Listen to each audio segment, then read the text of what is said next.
All right. Check. 4:44. I swear to God, dude. All my pods are gonna be on. All my solo pods are gonna be at 4:44 p.m. Yeah, that's just a thing. February 18th, Sunday. I sometimes I like talking in my voice recorder, but I'm talking to my phone now because it looks like I'm on the phone. I think it's a little more. Someone said that my last solo pod sounded schizophrenic. And I don't like that. That kind of upset me, to be honest. I kind of got upset at the person who said that, but no. Walking down towards the water, towards the East River. I'm gonna walk for an hour and say some of the things I've been thinking about. I'm gonna try.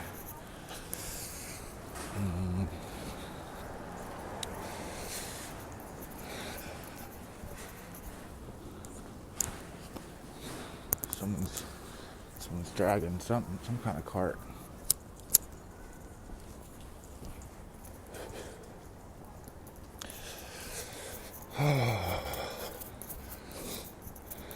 It's pretty cold out. It's cold, sunny though.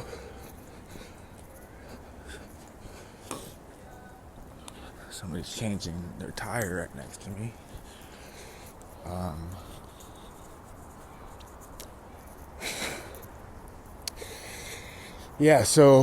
I figure I'll talk about some of the books I've been reading, get some of the thoughts I've been having, and get those down. Turned 33 on the 14th, 4 days ago, on Ash Wednesday. That seemed a little bit. I was gonna say auspicious, but I wanted to think of a word that was a little more menacing. That seemed a little disconcerting, maybe. But yeah, I guess the main. I do want to talk about the Alphabetical Diaries, just because that dropped on the 6th, and I've written about Sheila's writing a lot, and Sheila is a friend of mine. And crossing over the highway right now, it's a little loud.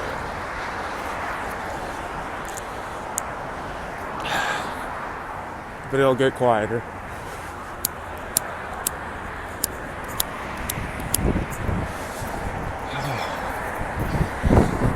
I should have wore gloves. But no, I wanted to talk about the Alphabetical Diaries.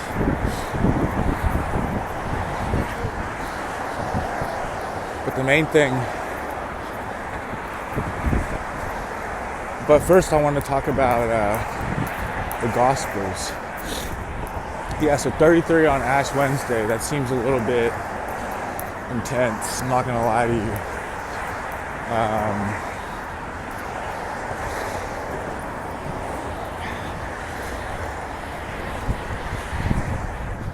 Okay, down off the bridge. A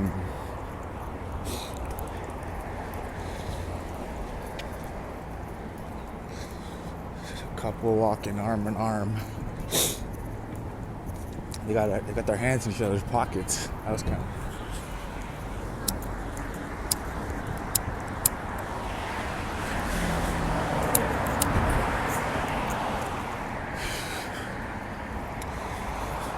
But I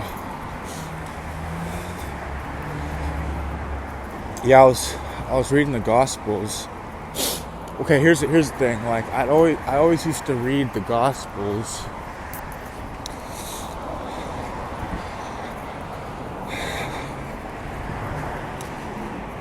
I always used to read the Gospels with myself as John, because my name's Sean, and Sean is just John.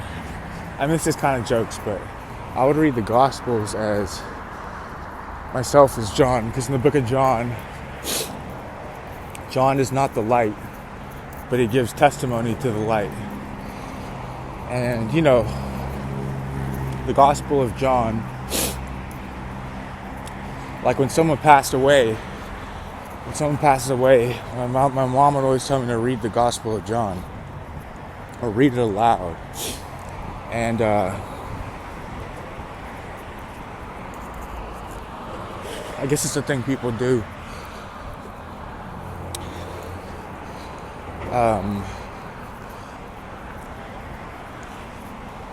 Oh yeah, and just to finish the Sheila idea was that yeah, you know, her book came out. I've read many iterations of it over the years. When it was initially new book, Alphabetical Diaries, out on FSG in the US and Fitzcarraldo in the UK. It's gonna clear. These cars are gonna clear. I just got to get past this. I probably started prematurely with the recording, but I'm gonna get all the way to Central Park, and I'm gonna go around the big ass pond over there. This is probably terrible to listen to. I'm walking up an elevated bridge, running parallel to the damn highway on the left. The river's on the right, looking nice, looking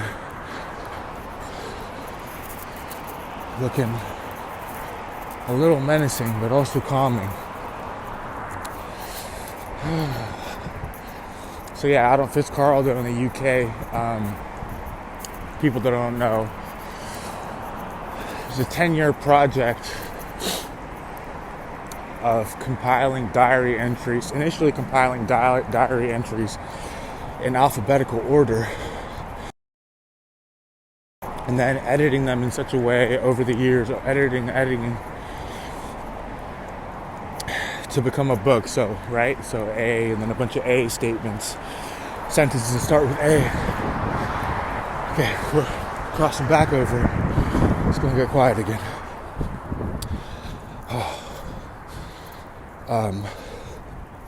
Right, all through the alphabet, and it was compressed real short back in the summer of 2021 to be serialized in the New York Times,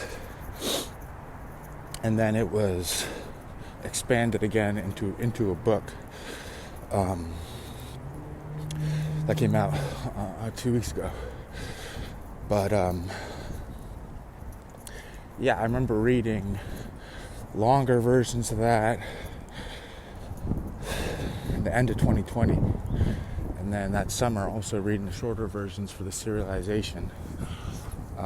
Yeah, so obviously I want to talk about that a little bit. When she was in town for an event, I don't know. I didn't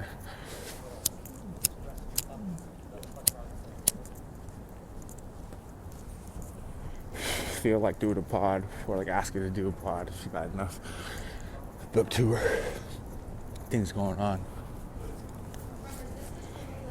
But then I had the thought to just talk about things I like, or my thoughts on it by myself. But yeah, so I was reading the Gospels.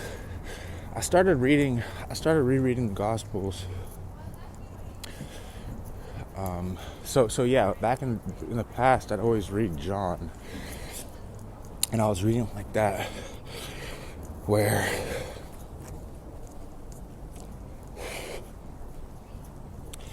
John isn't a light, but gives testimony to the light. I always think of John as kind of like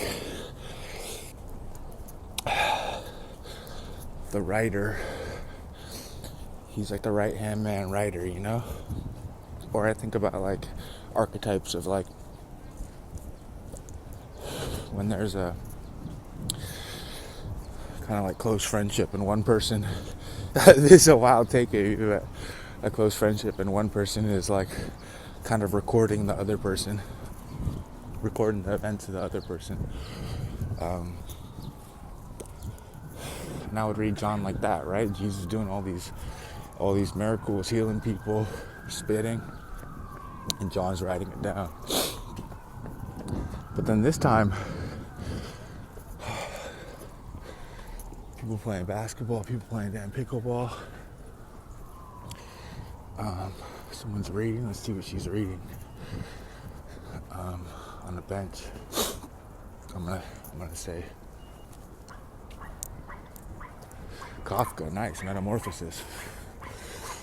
But this time I was reading a different, I don't know, maybe because I turned 33, maybe because I'm just getting terrorized by the masses for just trying to spread light and heal people and do sermons. Nah, this time I'm reading it.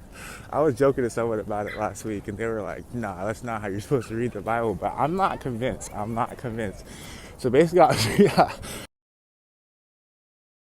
excuse me. I'll try to edit that out. I was reading it like imagining that I was, okay, I think you are supposed to read it a little aspirationally, right? Well, I found this English guy on YouTube, and he is reading the damn Gospels real slow. His name's Sir David something. Shamlet or something like that. Yeah, I'll drop the link. But he's reading the book of John just like so good. 2 hour, 20 minutes about. Long pod.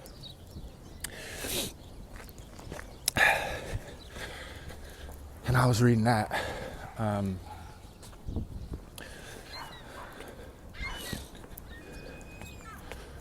Seagulls. Yeah, so like what's this? Yeah, I just thought it was interesting to kind of think about it as a person.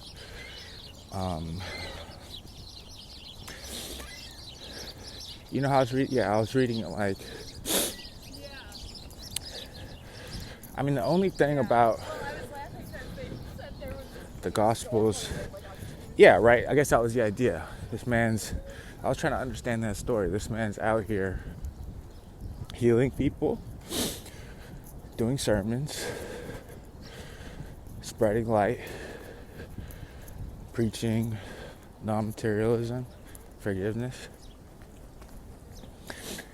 And for that, they nailed him to the cross. That's a crazy story. That's a wild story. That hit me, What's the meaning of that? Why did they do that? And I'm not an idiot. I know that's the first sign of whatever. Okay, and another thing, they keep telling him that he's blasphemous for ranting like he's ranting.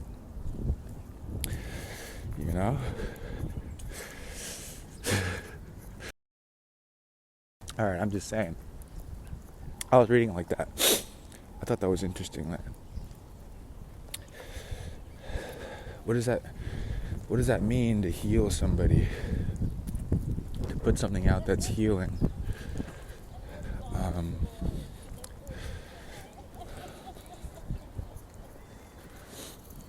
Is healing possible? And why is it that?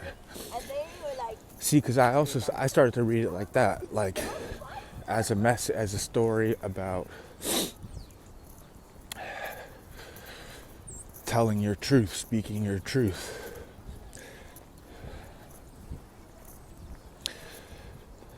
No matter. Oh yeah, it's like that the Gospels are the first cancel culture. If you really think about it, you know what I mean?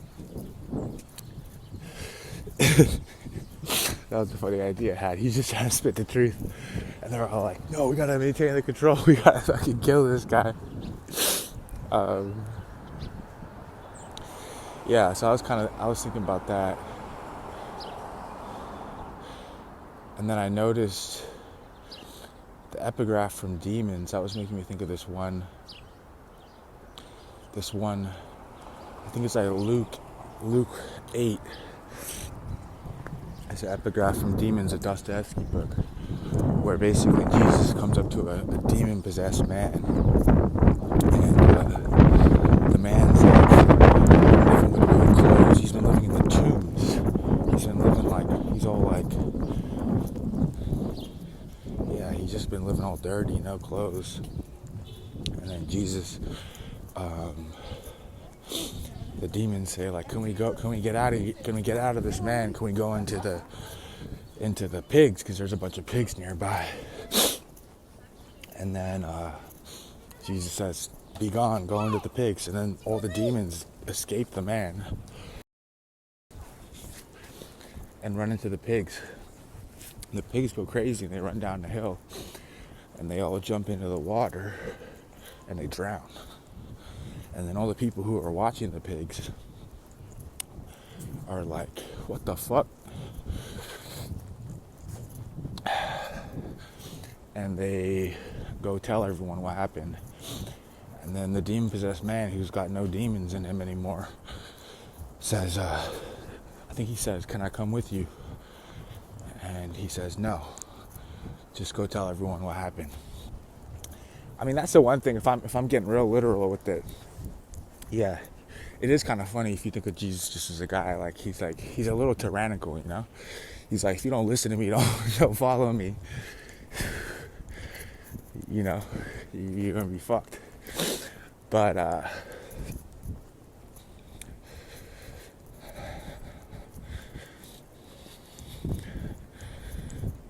yeah, and there was also an element of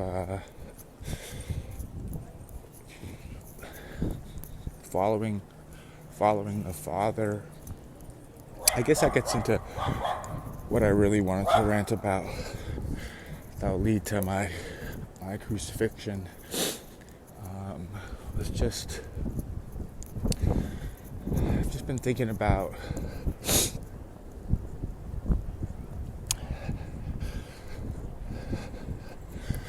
listening to the Father, listening to patriarchal figures in society. A couple things got me thinking about this, like, yeah, and speaking the truth. You know, I think when you read the Gospels, you do start to realize that there are things, it sounds simple, but there are things that are right and there are things that are wrong. You know, there's sin is a thing, and sin is a real thing, like, or whatever, you know. In that worldview, there is an element of, it's been said, but it is like, it's getting out, you know, when you're really struggling, it's when you don't, there's no, you're falling into modes and there's no awareness that certain modes are better than other modes. So you're just doing the thing that you're automatically doing.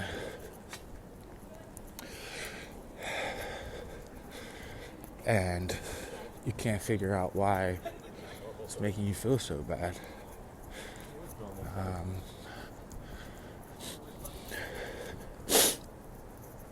I think for me that's eating habits. Sometimes it's being a little too libidinal, too, you know, falling into patterns of lust. And it's smoking spliffs. No, spliffs can be alright, I don't know. And it's watching things that aren't helping you, and they're just watching random videos, falling into YouTube holes, shit like that. But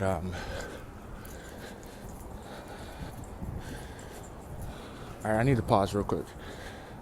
I'm about to, it's 20 minutes. Maybe this will be the Patreon cutoff. I need to go get some coffee from the 7-Eleven real quick. I'm going to pause this. Alright, we back on 20 minutes. Maybe this will just be Patreon now, or I'll switch over to Patreon right now. Can't be giving out this sauce willy-nilly. Yeah, there's an element of, that's the comforting thing of the Gospels, I think, when you really, for me, where it's like,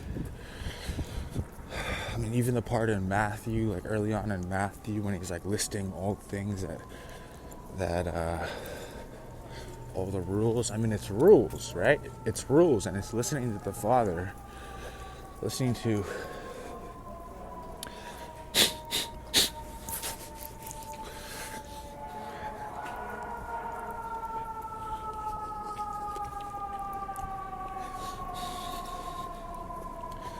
you know, the Graham pod I did was so good. Shout out Graham Irvin. Or whatever. It was good to just let go of a bunch of stuff I felt I gotta rant about. I don't gotta rant about nothing anymore, but so I'm gonna refrain from doing anything like that, like, you know, rant defensively about anything. You know, all there is to say about everything is that the way to write is to pillage. It's to read aggressively, find things you like, and steal those things. Pillage those things. That's how you cultivate taste. You read aggressively, and you taste things.